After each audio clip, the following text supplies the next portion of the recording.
যারা নিচু মনের মানুষ এরা মানুষের দোষ নিয়ে কথা বলে। Small people talk about people, average people talk about things and stories, and great people talk about ideas. যারা নিচু মনের মানুষ এরা মানুষের দোষ নিয়ে কথা বলে। যারা মাঝারি ধরনের মানুষ এরা এলাকার ঘটনা টটনা বিভিন্ন বিষয় নিয়ে কথা বলে। আর যারা বড় মনের মানুষ এরা আইডিয়া নিয়ে কথা বলে। তারা তাদের আইডিয়াকে কাজে লাগিয়ে সমাজটারে পাল্টে দিতে চায়। কিছু লোক আছে দেখবেন সারা দিন চায়ের দোকানে বসে এই বাড়িতে এই সমস্যা, ওই বাড়িতে এই সমস্যা, ওই বাড়িতে এই সমস্যা, তোর বাড়িতে কি সমস্যা। কিছু লোক আছে এই হুজুরের এইটা খারাপ, এই হুজুরের ওইটা ভালো না, এইটা খারাপ, এইটা সমস্যা, এটা সমস্যা, তোর কি সমস্যা? তোর সমস্যা তুই খুঁজে বের কর, নিজের সমস্যা খুঁজে বের কর।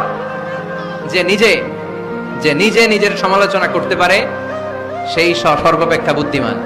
এজন্য খবরদার আমার কলিজার টুকরা যুবক ভাইয়েরা, কখনো কাউকে ব্যঙ্গ করে, বিদ্রূপ করে, ছোট করে কোনো মন্তব্য করা যাবে না। কখনো অন্যের দোষ খোঁজা যাবে না। দোষ আমরা খুঁজবো, নিজের দোষ, ঠিক কিনা? দোষ আমরা খুঁজবো, কার দোষ? চিল্লায় বলতে হবে, কার দোষ? নিজের দোষ খুঁজতে হবে। এজন্য নিজেকে শুধরাতে হবে। ওয়ালা তালমিজু আনফুসাকুম, অন্যের দোষ খোঁজো না, নিজের দোষ খোঁজো।